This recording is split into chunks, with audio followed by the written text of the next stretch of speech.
శ్రీమాత్రే నమః. Jhansi trending shorts ఛానల్కు స్వాగతం.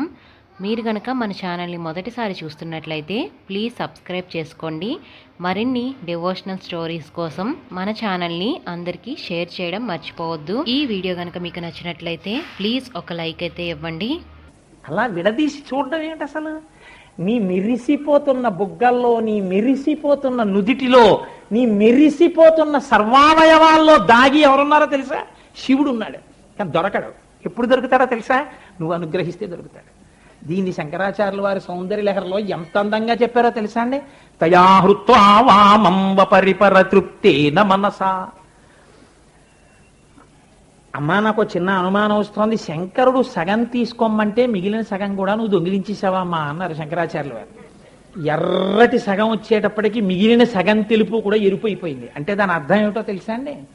ఈ నామరూపాత్మకంగా కనపడుతున్నటువంటి ప్రకృతి స్వరూపిణి అయిన అమ్మవారి రూపమైన ఈ చరాచర జగత్ లోపల ఉన్నదంతా ఈశ్వరుడు, శివుడి అద్వైత స్థితి.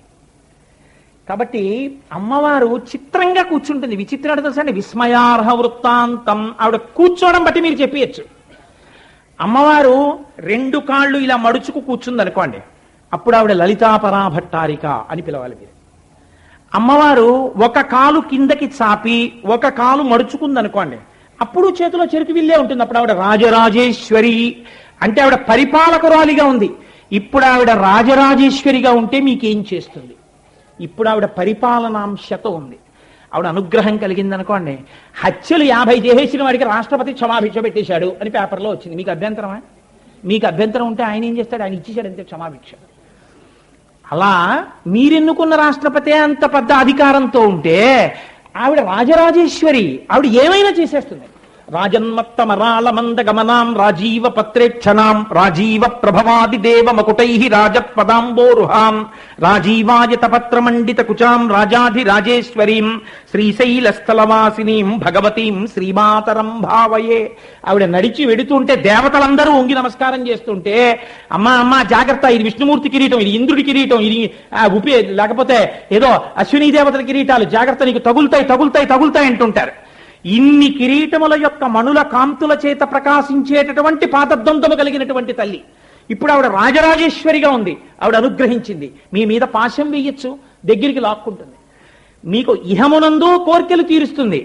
ఆవిడ భక్తి పాశములు వేసి తన ఎరుపు వెనకాతల ఉన్న తెలుపుని మీకు దర్శనం చేయిస్తుంది. అంటే శివశక్తి ఐక్య రూపిణి లలితాంబిక, శివుడితో కలిపేస్తుంది.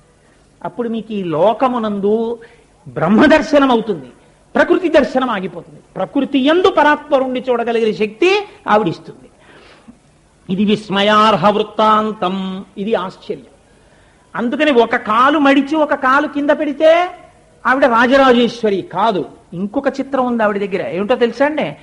అసలు శంకరుడికి నామరూపాలు లేవు. చాలా ఖచ్చితంగా మాట్లాడాలంటే, ఎందుకనంటే ఆయన ఎప్పుడు ఆత్మ చైతన్యంగా ఉంటాడు. ఆత్మ చైతన్యానికి రూపం ఏమిటండి? ఆయన తనలో తాను రమించిపోతూ ఉంటాడు, కదలిక ఉండదు.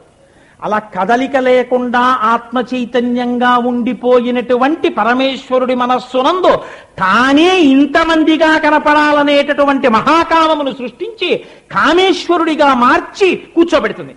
కూర్చోబెడితే ఆయన ఏం చేస్తాడంటే కుడికాలు కింద పెట్టి ఎడమ కాలు మడుస్తాడు. అప్పుడు ఎడమ తొడ ఇలా ఏర్పడుతుంది. అప్పుడు ఆవిడ ఏం చేస్తుందంటే ఎడమ తొడ మీద ఆవిడ కూర్చుని ఆవిడ కుడికాలు మడిచి ఎడమ కాలు కింద పెడుతుంది. అప్పుడు వాళ్ళిద్దరు ఏం చేస్తారో తెలుసా అండి? ఇద్దరు ఒకే రకమైన ఆయుధాలు పట్టుకుంటారు. ఈ నాలుగే ఇద్దరు పట్టుకుంటారు. ఇద్దరు మూడో కంటితో ఉంటారు. ఇద్దరు ఒకే రంగులో ఉంటారు. అసలు మీరు దాన్ని చూడడం కూడా చాలా కష్టం. అలాంటి మూర్తిని చెక్కడం చాలా కష్టం. దాన్ని మహాకామేశ్వర కామేశ్వరి సమిష్టి స్వరూపం అంటారు. నాలుగవది ఆవిడ తల్లి రాజరాజేశ్వరి. ఒక కాలు కిందకి పెట్టి పూజలు అందుకుంటోంది అంటే అది రాజరాజేశ్వరి స్వరూపం. కాబట్టి అమ్మా, నువ్వు కూర్చోవడంలోనే భక్తుల్ని తరింపచేసేస్తావమ్మా. విస్మయార్హ వృత్తాంతం కాదు కాదు. దానికి ఇంకొక రహస్యం ఉంది. మీరు లలితా సహస్రనామ స్తోత్రం చదువుతుంటారు. అందులో ఆ మధ్యలో కొన్ని నామాలు వస్తాయి చూడండి. ఆ భండా సురేంద్ర, ఆ భండాసురుణ్ణి చంపడం కోసం అని చెప్పి సర్వశక్తి సమన్విత ఆవిడ బయలుదేరుతుంది. ఆ బయలుదేరేటప్పుడు ఆవిడ దగ్గర సంపత్కరీ సమారూఢ సింధుర వ్రజసేవిత అశ్వారూఢాధిష్ఠితాశ్వకోటి కోటి భిరావృత అని చక్రరాజ రథారూఢ సర్వాయుధ పరిష్కృత గేయ చక్ర రథారూఢ మంత్రిణీ పరిసేవిత కిరిచక్ర రథారూఢ దండనాథ పురస్కృత జ్వాలామాలిని కాక్షిప్త వహ్ని ప్రాకార మధ్యగా ఇలా ఏదో భండ సైన్య వధోద్యుక్త శక్తి సేనా సమన్విత నిత్యా పరాక్రమాటోపనిరీక్షణ సముత్సుక. ఇవేవి మధ్యలో ఆపకూడదు చదివేటప్పుడు అవన్నీ 16 అక్షరాల నామాలు, మధ్యలో ఎక్కడా ఆపకుండా చదవాలి వాటిని. అందుకని అలాగే వెంటనే ఆవిడ వెడుతుంది, మంత్రిని వెళ్తుంది, వెళ్ళి మంత్రిణ్యంబా విరచిత విషంగ వధతోషిత, అలాగే విశుక్ర ప్రాణహర నావారాహి వీర్యనందిత కామేశ్వర ముఖాలోక కల్పిత శ్రీ గణేశ్వర మహాగణేశ నిర్భిన్న విఘ్నయంత్ర ప్రహర్షిత. అలా ఆ భండాసురుడు యుద్ధానికి వస్తాడు. భండాసురేంద్ర నిర్ముక్త శస్త్ర ప్రత్యస్త్రవర్షిణి కరాంగుళిన కోత్పన్న నారాయణ దశాకృతి. ఆ తర్వాత అమ్మవారు ఆయన మీదకి బాణాలు విడిచిపెడుతుంది. మహాపాశుపతాస్త్రాగ్ని నిర్దగ్ధాసురసైనిక కామేశ్వరాస్త్ర నిర్దగ్ధ సభండాసురశూన్యక బ్రహ్మోపేంద్ర మహేంద్రాది స్తోత్ర సంస్తుత వైభవ అని పూర్తి చేస్తారు ఆ యుద్ధాన్ని. అన్ని 16 అక్షరాల నామాలతోనే పెడతాయి. ఇందులో మీరు చూడండి, కొంత విచిత్రం ఉంది. ఇది విస్మయార్హ వృత్తాంతం. ఆవిడ భండాసురుడన్న రాక్షసుణ్ణి చంపడానికి బయలుదేరింది. ఆ భండాసురుడు ఎక్కడి నుంచి వచ్చాడు? మన్మధుడు కాలిపోయాడు శంకరుడి యొక్క 3వ కంటి మంటకి. ఆ బూడిదనంతటినీ కూడా ఓ దగ్గరికి చేర్చాడు గణపతి. బ్రహ్మగారు చూసి భండా అన్నారు. అందులోంచి భండాసురుడు పుట్టుకొచ్చాడు. వాడు రౌద్ర తేజస్సుతో వచ్చాడు. వాడి 2 భుజాల్లోంచి 2 రాక్షసులు పుట్టాడు. ఒకడు విశుక్రుడు, ఒకడు విషంగుడు, ఇద్దరు. వాడు సంకల్పం చేశాడు అనుకోండి, మళ్ళీ చచ్చిపోయిన రావణాసురుడు, హిరణ్యాక్షుడు అందరూ పుట్టేస్తారు. ఇప్పుడు వాణ్ణి చంపలేక దేవతలందరూ పెద్ద హోమం చేశారు. హోమం చేస్తే అందులోంచి అమ్మవారు బయటికి వచ్చింది. దేవకార్య సముద్యత, దేవతల కార్యం తీర్చడానికి ఆవిడ బయటికి వచ్చింది. ఇప్పుడు ఆవిడ ఏం చేసింది? భండాసురుణ్ణి చంపడానికి బయలుదేరుతోంది ఆవిడ.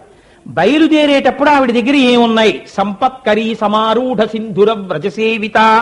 అమ్మవారి దగ్గర కొన్ని కోట్ల ఏనుగులున్నాయి, రకరకాల జాతుల ఏనుగులు. ఈ ఏనుగుల్ని ఎవరు నడిపిస్తారు? అమ్మవారి యొక్క అంకుశంలోంచి ఒక తల్లి పుట్టింది. ఆ పుట్టినటువంటి అమ్మవారి పేరే సంపత్కరి. ఆవిడ ఏనుగుల్ని నడిపించగలదు. ఆవిడ ఈ గజ సైన్యాన్నంతటినీ నడిపిస్తోంది. అమ్మవారి యొక్క అంకుశంలోంచి ఇంకొక తల్లి పుట్టింది. ఆవిడ పేరు అశ్వారూఢ. ఆవిడ అనేక రకాలైన గుర్రాలను నడిపిస్తుంది, కొన్ని కోట్ల గుర్రాలను నడిపిస్తుంది ఆవిడ. ఆవిడ దగ్గర చక్రరాజ రథారూఢ సర్వాయుధ పరిష్కృత, ఒక పెద్ద రథం ఉంది, అందులో అన్ని ఆయుధాలు ఉంటాయి. గేయ చక్ర రథారూఢ మంత్రిని పరిసేవిత. గేయ చక్రం అని ఒక రథం ఉంది, అందులో ఆవిడ మంత్రిని రాజశ్యామల బయలుదేరింది. ఆ రాజశ్యామల వీణ పట్టుకుని ఉంటుంది, అనేక చేతులతో ఉంటుంది. ఆ రాజశ్యామలాని సరస్వతీ పూజ నాడు ఆ మూర్తిని పెట్టి పూజ చేస్తే గొప్ప బుద్ధి వైభవం కలుగుతుంది. ఈ మాట చెప్పి కంచి నుంచి ఫోటో తీసుకొస్తే మహానుభావుడు ప్రసాద్ బాబు గారు దాన్ని కొన్ని వేల ఫొటోస్ కింద ఇవాళ కంప్యూటర్లో చేయించారు. సరస్వతీ పూజ నాడు విద్యార్థులందరి చేత రాజశ్యామలని పెట్టి పూజ చేయించబోతున్నాం. కాబట్టి ఆ రాజశ్యామల అమ్మవారి యొక్క మంత్రిని, ఆవిడ ఒక రథంలో బయలుదేరింది. అమ్మవారి దగ్గర సైన్యాధ్యక్షురాలు ఒక ఆవిడ ఉంది. ఆవిడ chief commander of armed forces. ఆవిడ పేరు వారాహి. ఆవిడ తల బోడిగా ఉండి ముందుకి ఆదివరాహమూర్తి యొక్క ముట్టె ఎలా ఉంటుందో అలా ఉంటుంది. అత్యంత వైదికమైన ఈ మూర్తుల దర్శనం మీరు చేయడం కోసం రేపటి రోజు ఉదయం సుప్రభాత వేళలో 5:45కి సుప్రభాతం చదివేటప్పుడు రాజశ్యామల మూర్తిని, వారాహి మూర్తిని, చిదగ్నిగుండంలోంచి ఆవిర్భవిస్తున్నటువంటి లలితా స్వరూపాన్ని, ఈ 3 మూర్తుల్ని తీసుకొచ్చి మీకు చూపించడానికి ఆ వేదిక మీద పెట్టి చూపిస్తాం. రేపు చూద్దురు కానీ సంతోషానికి. కాబట్టి ఆ తల్లి బయలుదేరింది. కిరిచక్ర రథారూఢ, అడవి పందులు లాగుతున్న రథం మీద ఆవిడ బయలుదేరింది. జ్వాలామాలిని కాక్షిప్త వహ్ని ప్రాకార మధ్యగా. ఆ సైన్యం మీదకి ఎవరు రాలేరు, దాని చుట్టూ అగ్నిహోత్రం కాపలా ఉంటుంది. అటువంటి సైన్యం వెళ్ళి యుద్ధం చేస్తోంది. ఈ నిత్య ఇలాంటి దేవతలందరూ వెళ్ళి భండాసురుడి సైన్యాన్ని చంపుతున్నారు. అందులో విషంగుణ్ణి, రెండో వాణ్ణి, ఈ తల్లి సైన్యాధిపతి అయినటువంటి వారాహి, మంత్రిని అయినటువంటి రాజశ్యామల, వీళ్ళిద్దరూ సంహరించారు. సంహరించిన తర్వాత అమ్మవారు ఎంతో సంతోషించింది. ఆ భండాసురుడికి కొడుకులు ఉన్నారు. ఈ కొడుకులందరినీ కలిసి బాలా ఒక్కతే చంపేసింది. బాలా అంటే అమ్మవారి యొక్క కుమార్తె. 9 సంవత్సరాల వయస్సున్న ఆడపిల్లని కానీ కూర్చోపెట్టి నమస్కారం చేస్తే బాల పూజలో సాక్షాత్తుగా అమ్మవారే కూర్చుని ఆ పూజ స్వీకరించినట్టు ఆ నమస్కారం అమ్మవారికి చెందిపోతుంది. అందుకే రాబోయే రోజులలో ఒక రోజున బాల పూజలు జరుగుతాయి ఇక్కడ. ఆ రోజున మీరు అమ్మవారిని దర్శనాన్ని చేసుకోవచ్చు. ఆ బాలాస్వరూపిణి కూర్చుంటే ఆ మంత్రంలో కూడా 9 అక్షరాలే ఉంటాయి. ఆవిడ భ్రమలు పోగొట్టేస్తుంది. ఆవిడ ఎక్కడుంటే అక్కడ విజయం. అందుకే ఉపన్యాసం వినేటప్పుడు అందరి దృష్టి ఆ బాలాస్వరూపం మీద పడితే గొప్ప ఉన్నతి కలుగుతుందని వెనక బ్యాక్డ్రాప్ అంతా బాలాస్వరూపాన్ని ఇచ్చారు. ఇక్కడ వెనక బాలాస్వరూపం అదే. ఆవిడ భండాసురుడి యొక్క కుమారుల్ని చంపింది. ఆఖరణ లలితాదేవి వెళ్ళి పాశుపతాస్త్రం వేసి భండాసురుడి సైన్యాన్ని చంపేసింది. మహాకామేశ్వరాస్త్రాన్ని వేసి భండాసురుణ్ణి చంపేసింది. ఇది బాహ్యమునందు యుద్ధం. ఆంతర రహస్యం ఏమిటో తెలుసా అండి? మీకు ఇక్కడే అనేకమైన కోర్కెలు పుట్టేస్తాయి ఇంద్రియాల వల్ల. ఇంద్రియముల వలన మీరు ఆ కోర్కెల్ని తీర్చుకుంటారు. కంటితో చూడాలి చూడాలి చూడాలి కోర్కెలు, చెవితో వినాలి వినాలి వినాలి కోర్కెలు. వీటిని అదుపు చెయ్యాలంటే మీరు లలితా సహస్రనామ స్తోత్రంలో ఈ నామాలు చదవాలి. 16 అక్షరాల నామాలు చదివితే ఏమవుతుంది? ఇందులో ఉంది చూసారా, అశ్వారూఢాధిష్ఠితాశ్వకోటి కోటి భిరావృత అంటే ఇంద్రియ నిగ్రహాన్ని ఇస్తుంది. అలాగే మీకు అక్రమాలిన కోరికల వైపు వెళ్ళి వీర్యము పతనమైపోకుండా కాపాడి మిమ్మల్ని అమ్మవారి వైపుగా నడిపిస్తుంది వారాహి. అందుకే వారాహి వీర్యనందిత. అలాగే విషంగుడు అంటే అక్కర్లేని కోరికలతో సతమతమైపోయి బుద్ధి పాడవకుండా మంచి నిర్ణయాలు చేసుకుని సత్సంగంతో మంచి వాళ్లతో తిరిగి మంచి నిర్ణయాలు చేసుకోగలిగినటువంటి శక్తిని అమ్మవారిస్తుంది. ఆ రాజశ్యామలకి సంబంధించినటువంటి గేయ చక్రరథారూఢ మంత్రిని పరిసేవిత అవన్నీ మీకు ఇక్కడ ఉండేటటువంటి రాక్షసుల్ని చంపేటటువంటి మంత్రాలకు సంబంధించిన వ్యాఖ్యానం. కాబట్టి ఇప్పుడు ఆవిడ భండాసురుడిని చంపేసింది. భండాసురుడు అంటే ఎవరు? జీవ ప్రకృతితో మీరు ఎవరిని చూసి ఛీ సిగ్గు లేదండి వాడికి అన్నారనుకోండి, వాడే భండాసురుడు. మీరు కావాలంటే భాస్కరరాయల వ్యాఖ్యానం చూడండి. ప్రపంచంలో ఎవరి వంకన్నా చూసి మీరు ఛీ వాడికి సిగ్గు లేదండి అన్నారనుకోండి, వాడి పేరు భండాసురుడని గుర్తు. వాడు శరీరంతో సుఖాలు అనుభవిస్తాడు, వాడు భగవంతుడి వైపుకి నడవడు, వాడి పనులు అలా ఉండవు. అలాంటి వాణ్ణి కూడా మార్చి భగవంతుడి వైపుకి తిప్పగలిగిన నామాలు ఈ యుద్ధం. ఇది బాహ్యమునందు భండాసుర యుద్ధం, ఆంతరమునందు మన్ని మార్చే యుద్ధం. ఏమి విస్మయార్హమైన వృత్తాంతం అమ్మనిది. అందుకని ఐక్షిషి పాశాంకుశధర హస్తాంతం విస్మయార్హ వృత్తాంతం అథ కాంచి. నేను కంచిలో చూశానటువంటి తల్లిని. ఆవిడెవరు?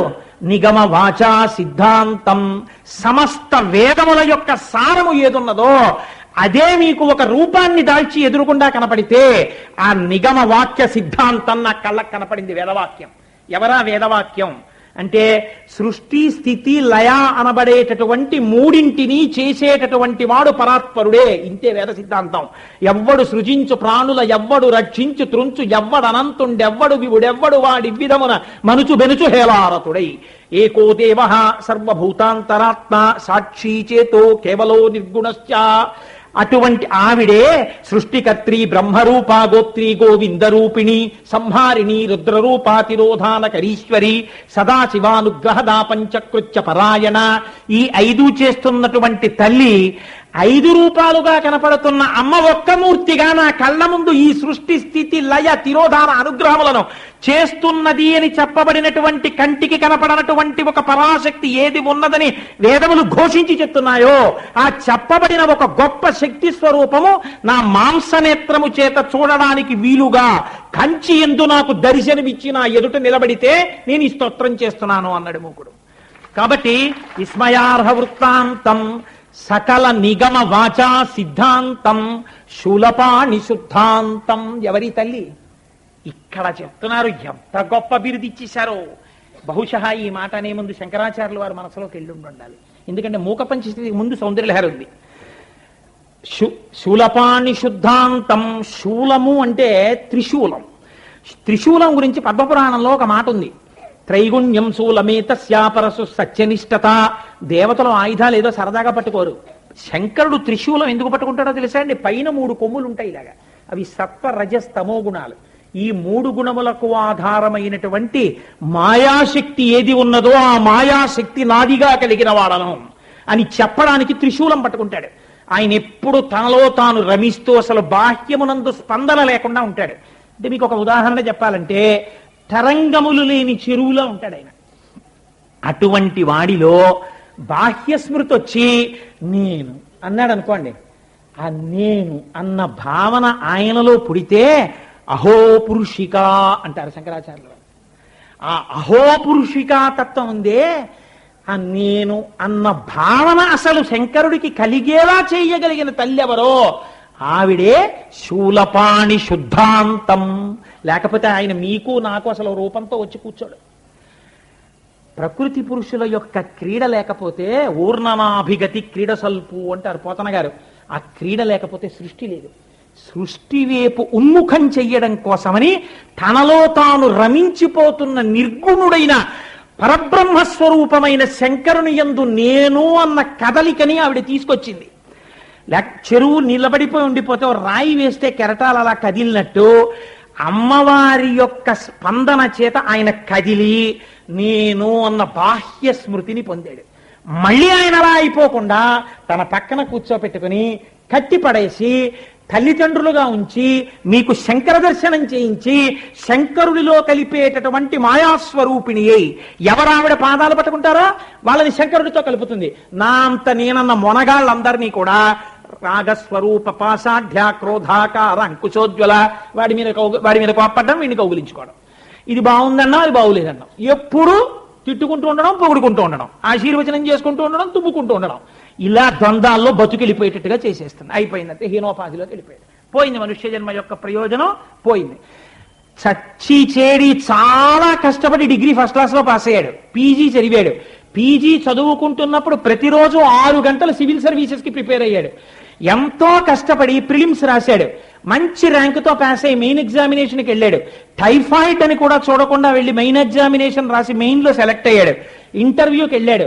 అహంకారం వచ్చింది. నా అంత వాణ్ణి నేను ఇన్ని వచ్చాయి, ఆ మెయిన్ ఎగ్జామినేషన్ లో ఆల్ ఇండియా ఫస్ట్ వచ్చాను, నాకేమిటన్నాడు.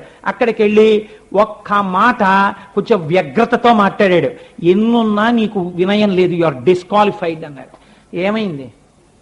తను సివిల్ సర్వీసెస్ కి కూర్చోవడానికి ఉన్నటువంటి పీజీ క్వాలిఫికేషన్ ఏదో అది మిగిలింది. చాలా గొప్ప పొజిషన్ ఏ ఐఏఎస్ పొందవలసిన వాడు ఒక్క మాట వల్ల పోయాడంతే. అలా ఈశ్వరుడి వైపు ఉన్ముఖం కావలసినటువంటి బుద్ధితో కూడినటువంటి పరమ పవిత్రమైనటువంటి శరీరాన్ని పొందినటువంటి మనుష్యుడు నా అంత నేను అని ఇలా అనగానే అమ్మవారు కూడా ఏమంటుందంటే అలాగే ఉంచుతానని రాగస్వరూప పాసాఢ్య క్రోధాకార అంకుశోజ్వల ఇవి వ్యతిరేకంగా విసురుతుంది. విసిరితే వాడు ఏమవుతాడు? ఎప్పుడు ఏదో అనుభవించడన్నా అంత గొప్పవాడిని నేను ఇది పొందానండి, నేను ఈ సుఖం అనుభవించానండి, నేను ఇంతవాడినండి, నేను ఇంత గొప్పవాడినండి అంటుంటాడు. అదేదో తగ్గింది కోపం. అలా వాడు చూడండి వాడు ఎలా అనుభవిస్తున్నాడు, నాకే లేదు ఏడుపు. ఈ ద్వంద్వాల్లోకి వెళ్ళిపోతాడు. లేదు, ఇందాకనే చెప్పానే, మేడెక్కి అంతటా శివుణ్ణి చూస్తూ యోగరతో వా భోగరతో వా సంగరతో వా సంగ విహీన యస్య బ్రహ్మణి రమతే చిత్తం నందతి నందతి నందచ్చేవ. ఆ స్థాయిని పొందేస్తాడు. అక్కడ ఎలా పొందేశాడు?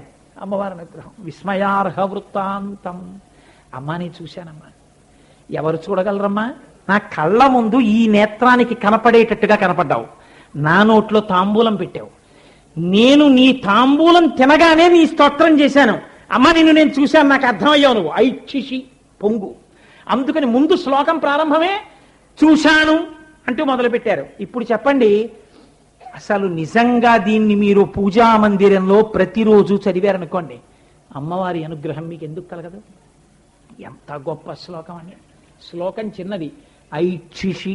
మీకు అభ్యంతరం లేకపోతే నేను అంటాను, మీరు అనండి, ఒక్కసారి ధన్యులం అవుతాం. మీరు అందరూ అనండి, ఐక్షిషి పాశాంకుశధర హస్తాంతం విస్మయార్హ వృత్తాంతం అధకాంచి నిగమవాచా